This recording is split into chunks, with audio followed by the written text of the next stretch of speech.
All right, let's go ahead and get this thing started. What do you think? I Ready? was enjoying dancing around to the music. Very nice. I lost Brian's image for some reason. Let me see if I can get that back. I think because I had to come back into the room because I closed the Oh, wrong okay. tab while I was waiting. So I'll grab your link here. Looney Working on the Tunes. fly. Let's see if Like I that could pops in. magic him back. There he Make it is. oh, awesome. it There worked. he is.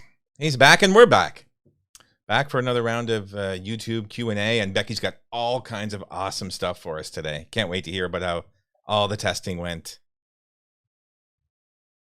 Yeah. So I see you've got the blog up. Yesterday we did another round of just sort of various Genie Plus testing. So today's going to be all about Genie. Yesterday was still Genie Plus. To go back to basics for those that are still confused about all this terminology, Genie is sort of the new part of the My Disney Experience app. It's free. It shows you all the standby wait times. It allows you to purchase your way to bypass lines if you so choose. And it can plan your day out for you, which is what we're talking about today. Genie Plus is one way to pay to bypass those lines. You pay $15.98 a day per person, and you get to essentially make what used to be fast pass reservations to avoid that standby queue. And you use the lightning lanes, which are the physical queues, to do that. And then there's some rides that don't qualify for Genie Plus. Those have individual lightning lane access, blah, blah, blah, blah, blah. So if you check out the blog from this first thing this morning, it has a ton of questions that we've gotten on social media, and it attempts to answer all of those. Also, if you're on Instagram, Chrissy and I are going live at 9 a.m. Eastern tomorrow to take more questions live and do our best to answer them. So that's all the question asking. But today we're going to focus on Genie and touring plans. So I'm excited for that. Yeah, and the basic Genie service is, if you are a touring plans user and have used our touring plans in the park, it will sound familiar in theory. At least the idea is that you tell it what you want to ride, and it will give you instructions on when you should ride that. So naturally, what we did today was we sent two researchers into the park with the same list of attractions and into Magic Kingdom specifically, same list of attractions starting at the same time, and to see how it went. Yeah, so you can see here, this is what we did. We had essentially about 5.5 hours to be able to test today based on when we could get into the park and when we needed to prepare for this stream. And we used our one-day COVID Magic Kingdom adult touring plan to sort of seed both of these plans. So we had the touring plan as it stands, and it has 12 of those attractions, plus we built in a break for lunch because we can't just keep going forever without food. And then we went into Genie, our other tester did, and selected those same attractions as what she wanted to do for the day. Those were what she marked. So you can do that in Genie. You can mark specific attractions. You can mark like different interests you have, and that supposedly feeds into what Genie recommends that you do. So that was the start. We knew we probably wouldn't be able to do all of it because it's a whole day testing plan, and we only had 5.5 hours, but we wanted to see what we could accomplish. And one important thing especially with not being able to do all of it, we had both testers start at 9:30 a.m. Normally we recommend getting to the park before park opening, so that you can, get into that ideal starting place, get on at least one ride without basically any wait. We purposely delayed them because that's how most people tour. It's why it works when you get there early. So that definitely hurts the timing, especially of some of the major rides. Yeah. 2 other notes. We didn't have them use Genie Plus or the individual lightning lanes, so they didn't get to skip any of the lines, no cheating. We also didn't test out the meal recommendations because touring plans doesn't really do that. You can look up different restaurants and how we rate them. But Genie will send you to specific spots. But since that wasn't really a head-to-head, we can talk about where it sent our tester and our feelings about that. But it wasn't really part of the test. All right.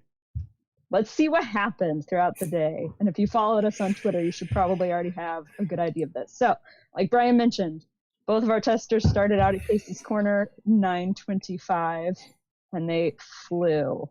It was a busy day. So, first steps. Where did both of their plans send them right off the bat? You can click through. There we go. Oh, it's super fuzzy on my screen, so this is going to be fun. We're going to test my memory more than anything else. But you can see our touring plan sent Chrissy over to Buzz Lightyear's Space Ranger spin. It was on the list of 12. Good. And it was basically a walk-on. So that seems like an easy win. Whereas our Genie tester, Yvonne, went over to Jungle Cruise, and it had a slightly longer posted wait time. And we'll kind of see how that works out. Thoughts about that first step, guys?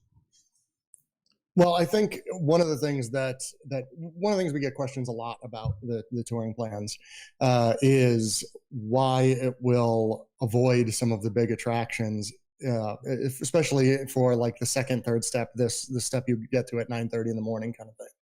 And the reason being, a lot of the major rides, if you aren't there first thing, the waits will ramp up pretty fast and then stay pretty steady for a while, or at least not go up as quickly after that.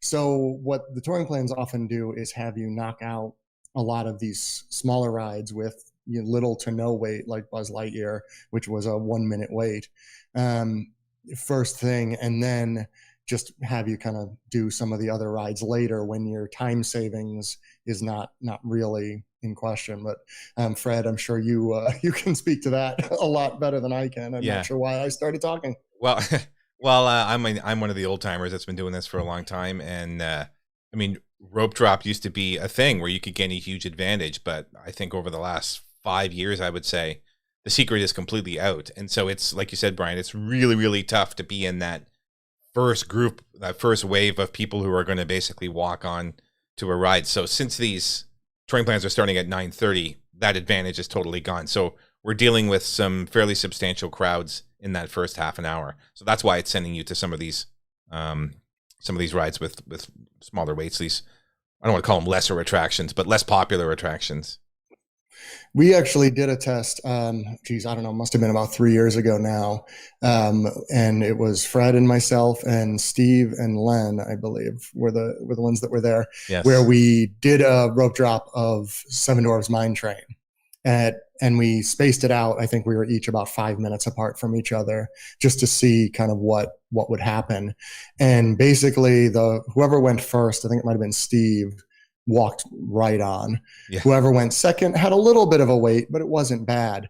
The people that went third and fourth, and this is now we're talking 10, 15 minutes after, the wait was the same for them as it was for someone who got there 30 or 45 minutes after. So if you are not in the first half of the crowd going towards Seven Dwarfs Mine Train, you're better off going and doing something like Peter Pan, and then getting in line for Mine Train, because the weight difference will not actually be that much. So that's kind of the theory of why it wouldn't send you to something like Jungle Cruise this time of the day. And by the way, we didn't believe that either when it recommended that. We're like, no, that can't be right, but it turned out to be true. So yeah. Okay. All right. So what happened next? Let's click through and see how the day progressed. So after Buzz Lightyear, touring plans went way over to Haunted Mansion to take advantage of some of the lower posted waits there. And our Genie folk was still waiting in line for Jungle Cruise. So nothing much other than a long haul across the park there. Then, go ahead. I was just going to say, there is a way in the touring plans that you can, there's the quote unquote normal option. Then there is the maximum or minimize waiting and minimize walking, which you will see as slider options. If you're on the desktop anyway, there'll be sliders that you can do if you want to avoid some of this back and forth across the park. But these plans will try to minimize your day. They will try to make them the most efficient. So in some cases, that means a little bit of walking back and forth, where Genie, as you'll see, maybe doesn't do that so much. Right. But it did have her skip. There's a lot of Fantasyland attractions on that adult one-day touring plan, and had her skip right through because it was crowded in the morning. So she went over to Haunted Mansion. And we'll see the Jungle Cruise wait for the Genie tester really wasn't that bad. So it wasn't a terrible first step, and it was one of the attractions that she selected she wanted to do. So first couple of steps, maybe not that big of a difference. Now 10:05. Then we get interesting, right? So suddenly she gets done with the Jungle Cruise, and it recommends that at 10:05 she go to the Swiss Family Treehouse, which was not something she had selected, but in fairness is nearby. So yeah, what do you guys think about that? Yeah, that's nearby. I think we're going to see as this progresses, because of course we've been watching this all day. That seems to be a big theme of Genie, is it's looking to minimize your walking, maybe more than minimize your waiting, and it's just sending you to something that's nearby. But the interesting thing for me, and I don't know what you thought about this, Brian, is just why recommend that at all? Like, it wasn't on the list. It wasn't something that I selected. And you can do it any time of the day with no wait. It's a little odd. Yeah, and these are the kind of things that I think probably sound better in a meeting than in reality, where suggesting these types of attractions that people maybe aren't as familiar with, they're not the type that a friend will have come back from Disney World and say, oh man, you have to do Swiss Family Treehouse. So it's maybe something that you wouldn't have thought of. It's almost never a wait. And if it's a wait, then Happy New Year, I guess. Yeah. But I could see doing this, but not at 10 in the morning. I mean, this should be a 2 p.m. You have 2 steps that you chose left in your plan. And then I could see it popping up and saying, hey, why don't you try Swiss Family Treehouse? To jump in after you have done exactly 1 ride and do this is not a great system that hopefully they adjust somewhat. Becky, how does Genie react if you just skip it? You just skip it. And go to the next doesn't one? know you skip it. Okay. Unless you specifically delete the step. Okay. It just goes by time. And so actually already by this point, our Genie tester was ahead of what Genie thought they would be at. And so it still thought she was several steps behind where she actually was. So right. It's not super intuitive. Because of the posted 40 minutes that ended up being only 18. So, okay, that's interesting. Yep. Okay. Yep. Should we move on to the next slide? All right. Here? And we see the Haunted Mansion wait actually wasn't bad. That popped up on that slide too. Yeah. But it did break down. It paused 3 times while she was on the ride. So that impacted a little bit of the rest of her day because it slowed her down a little bit. Okay, next one is 10:13. Yeah. Okay. So now our touring plans tester gets sent to Jungle Cruise after doing 2 other rides. So we'll be able to see sort of the impact of that decision. And our Genie tester completes her treehouse climb really early in the morning and goes to rest at the Enchanted Tiki Room, which again wasn't on our list, but is nearby. We're sticking to Adventureland. Yeah, maybe the treehouse was just like a morning warm up. They don't want you to get you to pull a muscle or something. So let's go climb some stairs and get you warmed up for the rest of the day. She already pulled a muscle at the treehouse, so now I guess they're letting her recover. And we thought maybe she would be the only one at the Tiki Room at that time, but there's actually a pretty big crowd. So now we're thinking Genie sent everyone to the Tiki Room at that time. Tiki Room is. Go ahead, Brian. Yeah, Tiki Room especially is like a great 2-3 p.m. ride because it's just a nice sitting down and air conditioning. Yeah. And, that's exactly when you want to do that. Yep. All right. So maybe it gets better though, right? So let's click through and see what happens after the Tiki Room. 20 minutes later, what do we got? Good news. You can go on the Tiki Room and then ride some magic carpets. At least the posted wait time was accurate, right? So there's something. So she did wait about 15 minutes to take a ride on some carpets. Meanwhile, our touring plans tester was still waiting for Jungle Cruise. Right. And that's why it doesn't have the actual time there. Some people in the chat were asking about that. But so this person in the Jungle Cruise is still waiting. Yes. Actuals will pop up once they're actually done. At this point, she was still waiting. So we know what the poster was. We didn't know what the actual was. Okay. All right. So here's a little bit of interestingness, right? So the Jungle Cruise wait time ended up being a little bit longer. So by doing 2 attractions first, our touring plans tester had a longer wait time for Jungle Cruise. I guess we can talk about that a little bit. on the flip side, she's already done 3 attractions on her must-do list, and our Genie tester has still only done 1 and is now bouncing around some other minor attractions. So what do we think about that Jungle Cruise wait? Yeah. Well, I was going to say, one thing, the touring plans, we're putting up the posted wait times there. What our touring plans and our Lines app, basically everything we do off our forecasted actual waits rather than the posted. So the posted time being higher than what it was when Genie sent the researcher there doesn't necessarily mean anything. The part that probably needs to be adjusted is that the actual wait times were a little bit worse when we sent them over, and that could have just been that something happened. It could have been that our adjustments were a little slow to react, which that's that kind of thing is something we and specifically Fred up there this side looks into every day. So yeah. When I see the posted 60 right there, I'm thinking, okay, this person's probably going to wait somewhere in the 40 to 45 range, something like that. So 38 is pretty standard, and maybe a little bit lower than normal. But yeah, this is a constant challenge, just trying to figure out how long you're actually going to wait. And we'll see that theme throughout the rest of today as well. Yep. All right. So we're getting a feel for how this goes. We'll probably pick up the pace a little bit so we can make sure that we cover everything at 10:56. So remember, Genie isn't keeping track of how far ahead they are according to plan. So Tom Sawyer Island is not actually open at 10:56. It opens at 11, but it was on the plan. So our tester went and waited the 4 minutes that she needed to wait in order to go over to Tom Sawyer Island, right when sort of peak touring hours and lines are happening. So what do we think about Tom Sawyer Island at 11 a.m.? It's interesting. I mean, I've seen plans that would send you there that time of day, especially if it's particularly crowded day, which I don't think today was. So that's a little bit curious. We're definitely getting out of Adventureland at least a little bit, I suppose. If anything, I mean, they could have went over to Pirates. Maybe that would have been less walking. But this is fine. This is fine for me, and it's a little bit strange that it's not open. But 4 minutes. Not a big deal. 4 minutes. Yeah, I don't have a problem actually going to Tom Sawyer at 11. It's that she really only rode one major ride before that. Yeah, when you look at the whole day. Yeah. At this point, Yvonne must have just been thrilled to get out of Adventureland. Yeah.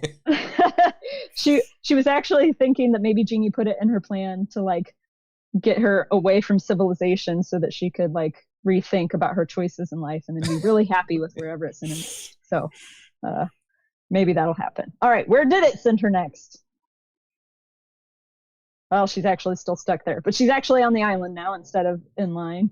And our touring plans tester got done with Jungle Cruise and re-optimized and got sent to Peter Pan's flight next with a 50-minute posted time. Okay. Let's flip again. All right, so now while she's still waiting for Peter Pan's flight, it was actually interesting. This is the first time that Chrissy has experienced this in the parks. They came in over the speakers while she was inside Peter Pan in the queue waiting, and they said that her wait may be longer than expected. We wrote about that on Twitter, and some people had experienced that before, but that was new for us. So at least she got warned that maybe it was going to be longer. And then Yvonne escaped from Tom Sawyer Island and made her way to Big Thunder Mountain, which was the next step on her plan. Nice. So again, that one was on her list. Yeah, Big that's Thunder good. was on her list. Yay. That makes two. I have had that announcement a couple times actually in Flight of Passage where they've come in over the loudspeaker and just said, oh, it might be. And sometimes the wait was longer and sometimes it wasn't. So I don't know when they did it. But. I don't know. Let's see. Okay. Flipping again. All right. So it actually wasn't longer than posted. It was actually pretty close to what they had posted. So not a bad wait for Peter Pan in the middle of the day. So then next, I believe our touring plans tester took a lunch break and she got to choose where she wanted to go. I think she went to Tortuga Tavern because she was close and that's one of her favorites. So nice. Good for that. And our Big Thunder Mountain Railroad wait time with Genie wasn't too bad either. It was less than posted still. So yay, she got to do one of the headliners. Yeah, that's pretty good. That's a pretty good time. Still, it's, yeah, anyway. Big Thunder at noon. I mean, there are some days when that makes sense, but that wouldn't be a general rule, I wouldn't think. But anyway, we'll let that one pass for now. She was nearby, right? That's true. Yeah. So we're obviously saying like her blue dot is moving around a lot less than our red dot is. Yeah. A red dot disappeared on this side, so maybe not a good example. But so then our red dot appears back up on the map, and now she gets told to go over to Big Thunder Mountain. Okay. Same posted wait time, and our blue dot goes on a lunch break. So she was told that her lunch should be at Golden Oak Outpost. She did not actually follow that, but that was the recommendation from Genie. I saw the plan. Well, I was going to say, well, it must be because it's close by, but like Pecos Bill is right there, and it's at least better than Golden Oak. I don't know. Yeah, and this is a lot of the questions is like, are they trying to crowd control with this? And we don't know the answer. We can only guess, but are they trying to spread people out? I mean, that's certainly one metric of satisfaction is people don't like being in crowded places. So are they recommending places maybe they're a little bit more difficult or less obvious to get to? Smaller crowds. I mean, there's some value in that for sure. Yeah. All right. Post lunch break. What happens? Oh, she's still. Two good things happen on this side, right? So our touring plans tester finishes Big Thunder Mountain. She actually waits for a little bit longer than the Genie person did. Really, not by much. And our Genie tester after lunch gets told to go to Haunted Mansion because that was what was after lunch. So all the way until this point, Genie had not re-optimized her plan. She had tried to force it to, you can slide down, whatever. The steps she had at the very beginning of the day when she started were still the steps she had up until this point. It sent her to Haunted Mansion. She got there and it was closed.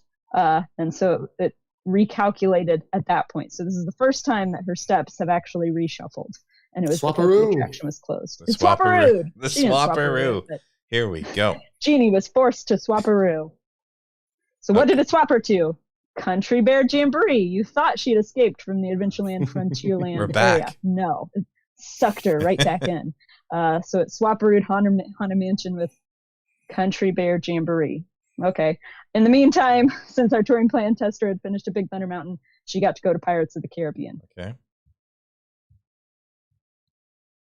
All right. So we see the posted wait at Pirates of the Caribbean there. Not too bad. And Country Bear Jamboree was a little bit of a wait. Just depends on the show cycle, really, more than anything else.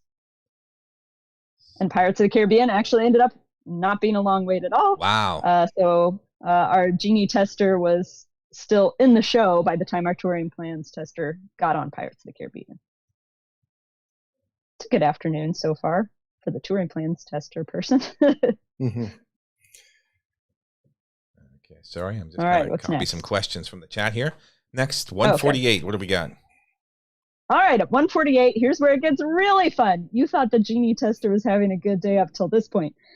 So touring plans finishes with Pirates of the Caribbean, goes to Splash Mountain. There's some interestingness with the posted wait time there. Actually, when she re-optimized, it was at 35 minutes, and the ride experienced some downtime. And so that posted time rocketed up to 75 minutes by the time she actually got there. She re-optimized when she got there, when she saw that posted wait time. And it was still the recommended step. So we went with it. Genie, meanwhile, her next step was the Main Street Philharmonic, which wasn't showing until well after 3, which is when our test was supposed to end. So she was chilling in the hub for a while. And we'll talk about what we did with that time and how we figured out a way around it. But had we not intervened, this would have been the end of her test. Wow. Because we were ending at 3. She would have just sat in the hub for the rest of the day. But it's a nice Florida sunshine kind of day. Like, good to sit in a nice concrete area and soak up all that humidity. Yeah. So not only was she waiting 2 hours to view the Philharmonic, her next step after that was a cavalcade, and her next step after that was a cavalcade. So she was going to be out there for a lot of hours. Oh. Now, do we think that this is the time that Genie expected the clock to show based on what she had done so far? Like, was she just so far ahead of schedule, or was there really remember, a gap? It had just recently reshuffled and re-optimized like 2 steps ago. So the only thing that had happened since her lunch break it was supposed to be Haunted Mansion. It centered a Country Bear instead, and then Philharmonic. And so it had just re-optimized a step ago, essentially. Yeah, that's really strange then. You would think there'd be something. I mean, it seems to like giving us distractions to fill time, so you would think they'd be able to find something in the next couple hours to do.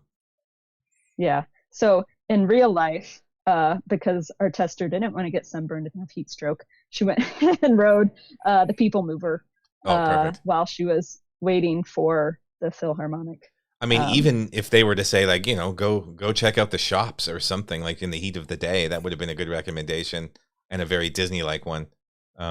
So, I mean, again, this, I think, you know, we're in the first week here. This is probably something that they're going to address to try to make sure that there aren't big gaps like this.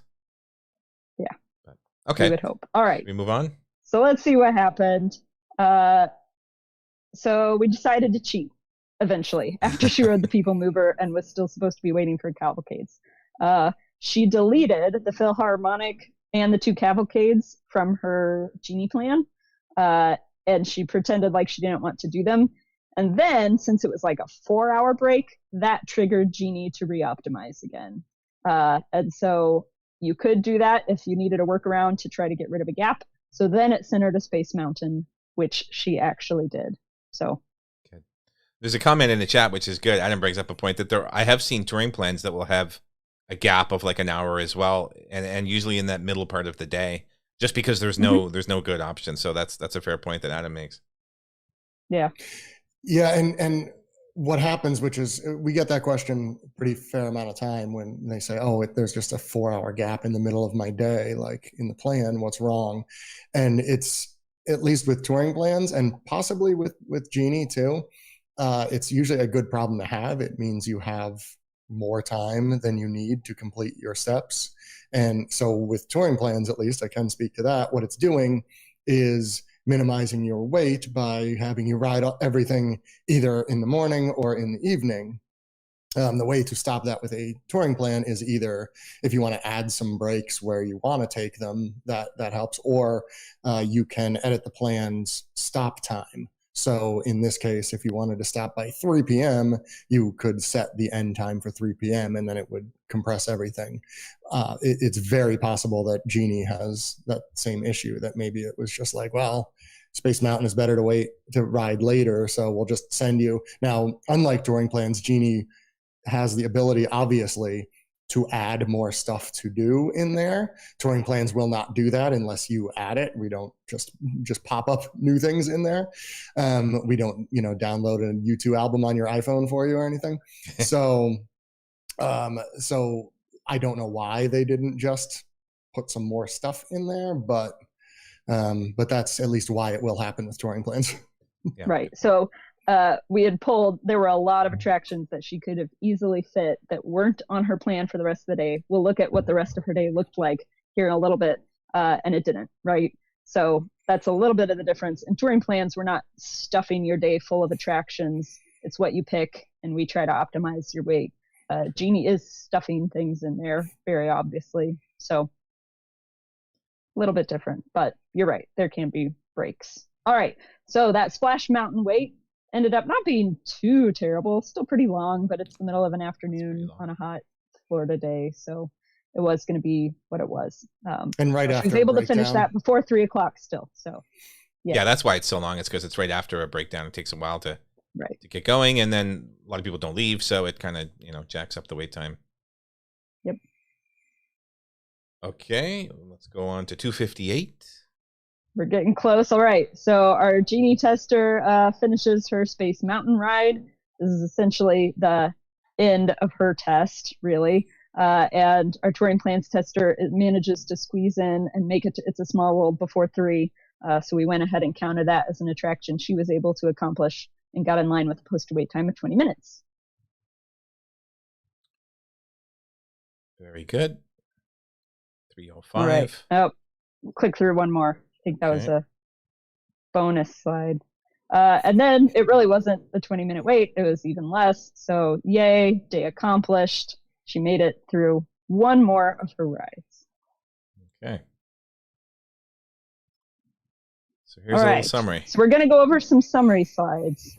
out of all those 12 attractions that they started with together that they were supposed to accomplish, they only did 2 that were the same. And on both of them, admittedly, the Genie tester weighted less than the touring plans tester weighted. But we'll have some other slides that counterbalance sort of how it was able to accomplish that. But yeah, there we go. So why were their wait times less? Because they like put those 2 rides at the ideal times and didn't let you do anything else, right? So at the end of the 5.5, 6 hours, the touring plans tester was able to accomplish 8 out of the list of 12 attractions. And the Genie tester did 2 or 3, if you count our little cheat, and did a bunch of other ones that weren't actually on the list that they were asked to do. So, I mean, at least from my perspective, right? One of the fundamental obligations of a plan is to help you accomplish what you specifically tell it that you want to accomplish. And that's where we saw Genie fail today. They just weren't able to meet any expectations. And I think on our next slide, and I want to sort of talk about these 2 slides in combination, you could excuse it by saying, well, she would have done it later in the day. Genie didn't know she wanted to leave. It was pushing everything to the end. That's true. But if you actually look at the rest of her day, no, wasn't the explanation. The things that she selected that she wanted to do just didn't even make it onto her list, despite her selecting them. So, pretty disappointing. I actually, we asked each of our testers if they could put on an unbiased hat, right? How would they have rated their day? And our touring plans tester was like, it was fun, it was easy, and I'm looking at the quotes because I don't want to get them wrong. And our Genie tester said, I would give it as many thumbs down as possible. If I had more hands, I would give it more thumbs down. We're a little bit biased, but it was an interesting day.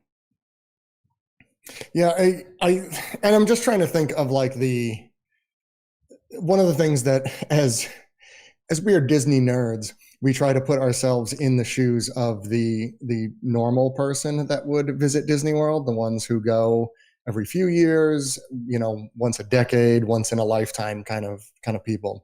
It's an exercise we try to do as much as we can. And I'm just thinking about how someone would react with these 2 scenarios. And, with touring plans, like I mentioned before, things like crisscrossing the park a little bit, or that, it makes a very planned out day. It doesn't seem very spontaneous. Like those are the kind of complaints that we're, used to hearing, and that we do try to fix when we can. But with Genie, I think if I told it like, okay, these are the rides I would like to do, and then it seemingly ignored me to send me to things that had low weights, I don't think I would use it for very long. Yeah, but that's a good point. That might be what it's doing, is that it kind of feels like it has some threshold where it's saying, yeah, you don't want to go do that. It's too long of a wait. I'm going to send you to something else, which doesn't have a long wait. And some people in the chat are mentioning that too. Like, if I make a touring plans or Genie, what's more important, minimizing my wait or doing everything on my list? And it's not an obvious question. I mean, some people might say, hey, I don't care if you do everything on my list, just to avoid waits like the plague. So, in that sense, Genie accomplished that. Like, Genie didn't wait much total time. Now, it also didn't get to do much, and it certainly didn't do hardly anything that was on the list. So, yeah, it's kind of an interesting call there about what actually, like, maybe, Genie is just betting on the fact that you want to avoid waits at all cost. And I don't think that would be most guests. I think most guests have a tolerance to wait some amount of time, especially in the middle part of the day, to see the headliner attractions.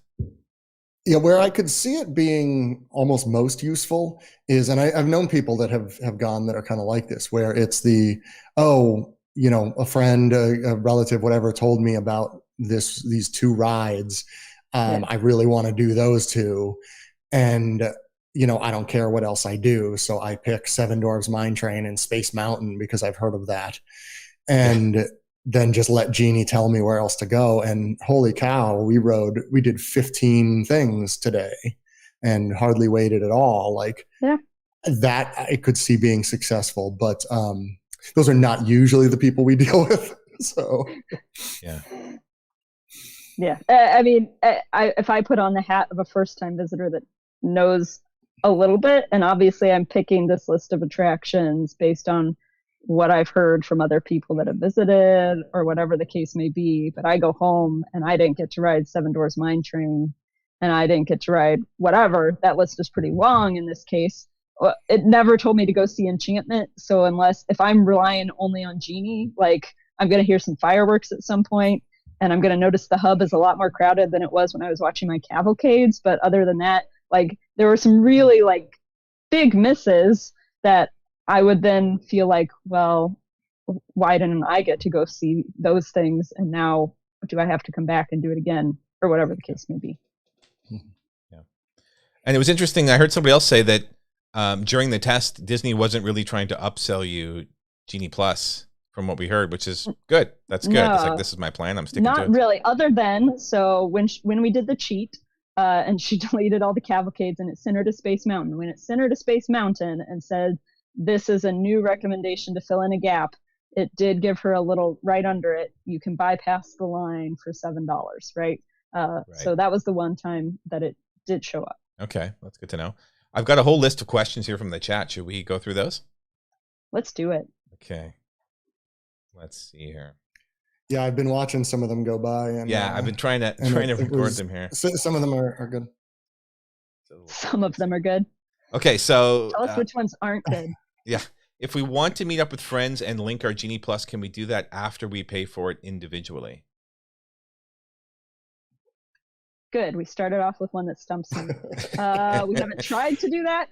Based on what we've been seeing, I'm going to guess it's not going to work. We've overheard chatter in the parks of people saying, well, you've got 140 to 240 and I've got 2 to 3. And so it seems like that's not an easy thing to do, but it's not something we've directly tested yet. Anytime you're talking about linking, I would not count on it. I would expect to do something pretty manual to get around it.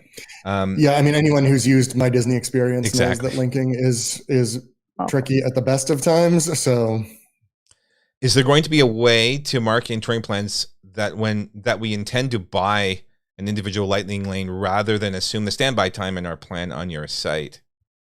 Thanks. Yes, there will be. Yes, for sure. We've been over the last few weeks. Our developers have really been putting the foot down to get that out. So it shouldn't be too terribly long till all of this works perfectly in the touring plan, I'm sure. This one's an easy one. Is there a separate line for Disney Genie Plus, or is there just 2 lines, regular and lightning lane? And we know it's just the 2 lines, right? Yep. Yeah. So the lightning lane is the name for the physical queue.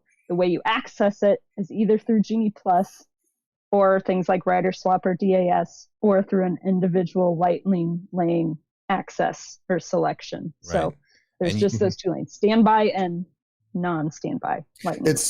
I mean, if those of you who have been there during the Fast Pass era, it's just like Fast Pass, where there is the regular line, there's the Fast Pass line. Just how you purchase the Fast Pass is slightly differently now. Yep. Okay, next question. If you get off track on your touring plan in the Lines app, this is a good one. Do you just tell the app what you've already rode and optimize again? Yes. Yep. Yeah, you can do that. You can check done and then re-optimize. And we recommend that you do that because then the app knows where you are and what you've done, and it will re-optimize for the rest of the day based on an update of the predictions of wait times that we have at that point. So, yep. That's how it works. And yeah, like we mentioned before, if our predicted wait times are off a little bit, it will adjust during the day. So even if the plan is going well, it never hurts to just optimize when you have a few minutes, because if there were closures, if a ride is is busier than normal, anything, it will adjust. Yep. Are you going to be testing Genie Plus versus touring plans? So today was Genie without the Genie Plus, but will we test it with the Genie Plus? I don't want to give away too much. So we're on day 3 of a 5-day testing plan that we had even before Genie launched. So tomorrow we've got more people in the Magic Kingdom. We're going to be testing some combinations of things. Saturday we'll be in Hollywood Studios. I don't know if we've officially like 100% nailed down what those combinations are going to be. So I'm not going to directly commit us to something. Smart. But you can bet at least in the future we're going to do. We're going to be doing. Yeah, the tricky part there, once the touring plans are capable of entering the Genie Plus and all that, we can at least test, the rides that you don't get the Genie Plus for. Maybe the difference between buying an individual Lightning Lane versus not, something like that. Tricky part there is because Genie Plus basically, allows you to grab what would have been called fast passes, Lightning Lane access now, which a touring plan based on standby times is never going to be able to. It would be rare. It would be unusual for it to beat a plan that involved you skipping the line in a bunch of attractions. So right. Okay, this next one I wanted to put up. It's not really a question, but I wanted to address it. Touring plans are based upon a small percentage of attendees using them, whereas Genie is based on a majority, and this is a good point. Not everyone can experience low wait times and ride everything they want. And I wanted to bring this up because for touring plans, we actually keep track of who's optimizing what on a particular plan. And so we actually adjust if we get to the point where so many people are using the touring plans that it kind of gets to a critical mass. We actually adjust for that. So although it is true that Disney is trying to spread everybody out in the park, the touring plans actually do that as well. Our dream is, of course, that everybody uses it, and one day we'll get to use this function, but it's in there. It hasn't been used yet. That's why I was doing a little dance, because this one and the next question are the two that I really wanted to go back to. That comment is totally true. It is unfortunately smaller percentage than we would like that are using touring plans in the parks, but it does add a very, very fractional amount of time to everyone that goes to that line. So should 90% of the park use it, it will adjust. Yeah. Okay. Any plans to go out to Disneyland to try out the new touring plans once Genie Plus drops out there? Of course. We're all getting in line to do that. Disneyland. Yeah. No one cares about Disneyland. Yeah. No, we will. I'm sure. Guy Selga, our Disneyland expert, is just waiting for the day when he can use Genie, I'm sure. And over the summer, I moved to the West Coast. I am in sunny San Diego now, so I am a fairly short drive from Disneyland myself. So Guy and I might have to go head to head once or twice on that. Absolutely. Okay. Does Genie have a re-optimized button or I completed step button? And Becky, you kind of mentioned that it's not a button, but there's a way to reset. Yeah. So this is something I would expect to change rather quickly. One would hope, right? To re-optimize, you just pull down. So you do that on the tip board too, and it refreshes it for you. Not incredibly intuitive, no button. And you can't mark steps as done. You can delete them. You can swap-a-roo them. But otherwise, it just goes based on a time. That's how it assumes you have done things or not. Yeah. So right now, if you want it to refresh, like Yvonne did when, to get on Space Mountain, you kind of just have to delete a couple of steps until it realizes what's going on. With her, it wasn't too bad because there were steps she wasn't intending to do anyway. If it is actual shows or something that you want to see, you just kind of have to remember to go see them later, I guess. Yeah. So this is a big deal, right? Because when Genie was first announced, and ever since then, in the language about Genie and these plans, it was optimized throughout the day to provide you with the best plan, right? And they used those words, and it was a promise they made. So I would hope that changes, because, we didn't see it optimize at all until something happened that forced it to. So we'll see if it gets to that point. Hopefully it does. Not to jump ahead, but I see something I definitely want to answer that Andrew just asked is touring plans have the ability for Lines app users to self-report, real-time measure waiting times. Yes, it does, and please do so. In fact, on the new version of Walt Disney World Lines, on every attraction, you will see on the left-hand side a little green clock. Tapping that will allow you to enter both Disney's posted time and to start a clock for your actual wait.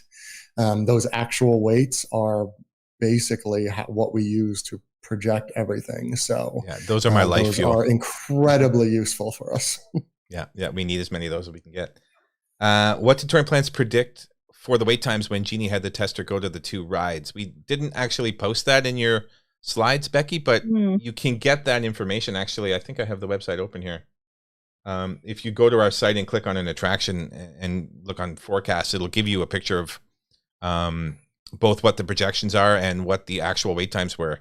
If I click back here to a previous day, I should be able to see. Yeah, there's a map of basically every wait time that we collected, so you can see what we actually predicted.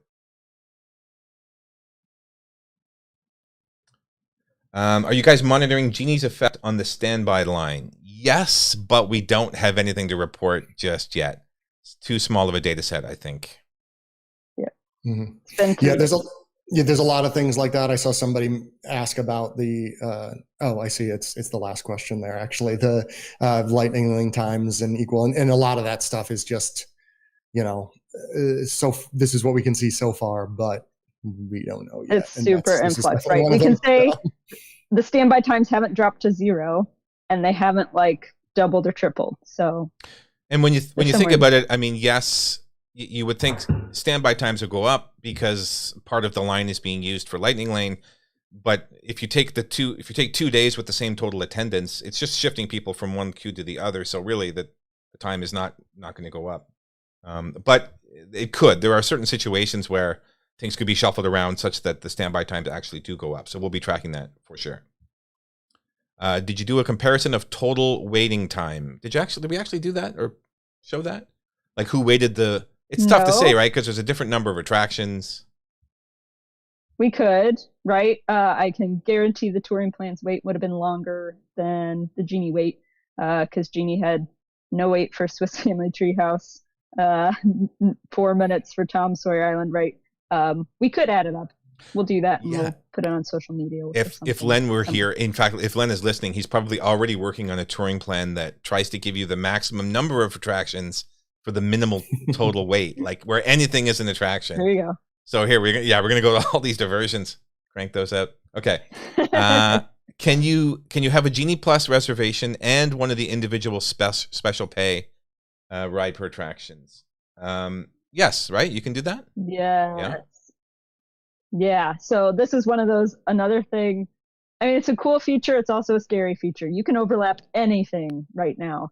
So Genie Plus, individual lightning lane, dining, special other reservations you might have.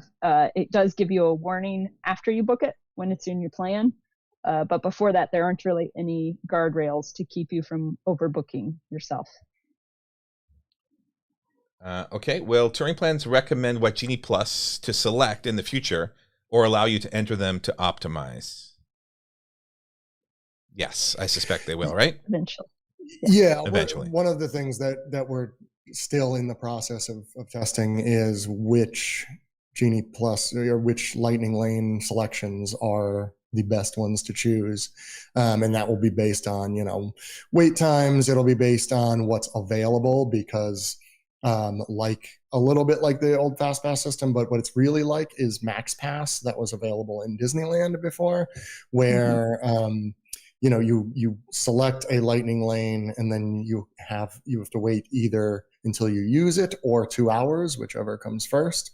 So getting one that is available to use now allows you to just get another one. So there's a lot of things like that we have to kind of do some calculations on, and unfortunately it just takes a little while to see how it's going. So yes. I will say we are like knee deep in data though right now, trying to inform these decisions to get where we can recommend. And that's an exciting place to be. Who doesn't want to be knee deep in data? We were flying blind until about 3 days ago. There's people on this call. There are 3 people on this call that absolutely love being knee deep in data. Yeah. So this next question is another data one as well. Are lightning lane times equal to the old Fast Pass wait times? And I'm not sure if you mean like what is your wait time when you get in the lightning lane queue, or do you mean the distribution of the wait time or of the return times is the same? For both questions, the answer I think is yes. It's very similar to the old Fast Pass. We've been counting people waiting somewhere between like 5 and 15 minutes, somewhere in that range. I believe, Mhm. for the Lightning Lane, Yep. which is pretty standard for the old Fast Pass. This is a good one, which may be a good one to finish on as well. Do you foresee any scenario where Disney Genie will actually be better, or at least a good alternative to touring plans? Who wants to take Never. that No, Um, don't do Genie. one? It's but bad for you. But again, like we were talking about yeah. before, I think it depends what you want. If you just kind of want a real casual, I don't really care that much what I mean, as it stands right now, Disney could change all of this anytime. But as it stands right now, based on what we saw, if you want just something real casual, you don't particularly care what you ride, Genie might be good. But otherwise, I mean, Well, I would say if your top priorities are going places where there aren't as much crowds and not as much waits, like regardless of what you're waiting for, and you don't want to walk around a lot, Genie is for you, right? It keeps you in a pretty geographically tight spot, and it's sending you to the attractions that are like Swiss Family Treehouse or Tom Sawyer Island, where you're not waiting in line with a massive humanity. It'll send you to those eventually, but I think for that niche market, yeah, Genie could work. Yeah, I feel the same. I mean, the key point is the any scenario. Yeah, I could give you a scenario where they completely redo Genie and they come up with more accurate estimates of your weight and they have a better algorithm for optimizing and they work on all these bugs. Yeah, they could end up being better. But we haven't seen any evidence of that yet. And I think there's always going to be a niche, like we talked about the 3 people on this call. There's always going to be a certain percentage of guests that want to go park commando and see as many things as they can while minimizing their weight. And I think for those people, what we have established at touring plans is always going to be a better option. Agree. It's going to be hard for Disney World veterans that know what they like and know what they don't for Genie to really match that, because it's going to send you to a wide variety of things. And we don't really see the reasoning behind those things. It's a little bit hard to reverse engineer what it's sending you to. And there's not a good way to get around it unless you delete a ton of them and try to force it to recommend you other things. There's no good way to tell. So if I'm a Walt Disney World veteran and I know I just don't like Splash Mountain because I'm not going to get wet while I'm at the Magic Kingdom that day, there's no way to market as a don't recommend this to me. I can be interested in these things and still Genie might not send me there, but there's not the opposite of that. And so I think that's a little bit of a miss for a lot of people too. And that's one of the downsides of the touring plan as well, is that, we assume that you know what you want to do. You have to, select it and then we take your word for it. We don't have anything that I can think of where we actually recommend to do something that isn't on your list. Although we have been working on some functionality that does something like that. I was just going to give a creepy not yeah, but but yeah, it's an interesting idea. So Becky, maybe you want to give us a bit of a hint about what might be coming next, what kind of testing we have coming up? I know you mentioned a little bit about that. Yeah. So tomorrow we've actually got 4 humans in the Magic Kingdom. So we've got a little bit of a variety. Steve is designing the tests for tomorrow. And so we're going to try some things.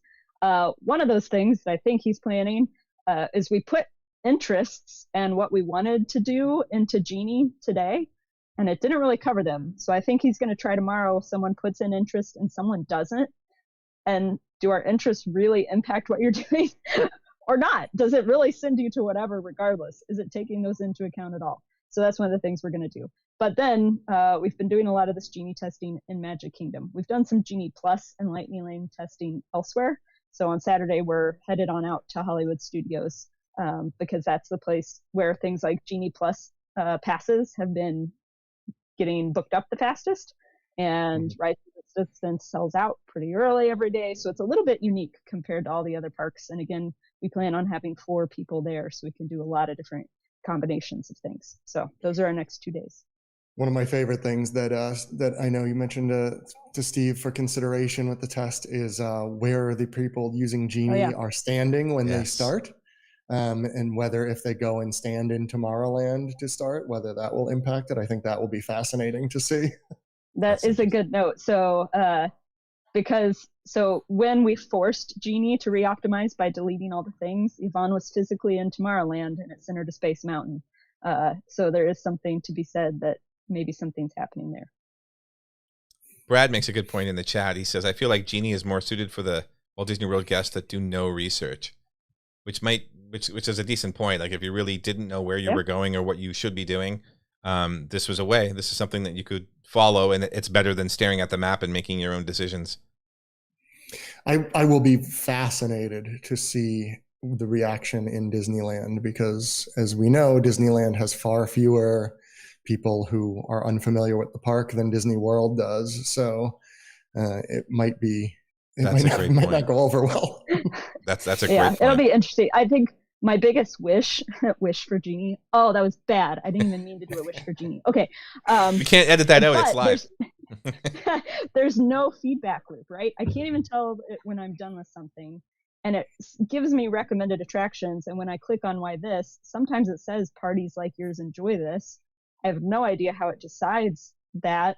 If at the end of a step, I could at least mark done, and ideally I could tell you if I liked it or not, right? To have that feedback loop, and then it would re-optimize, then it would be worth a lot more. But right now it's not doing any of that, right? It's just, it takes what I give it at the beginning of the day and it runs.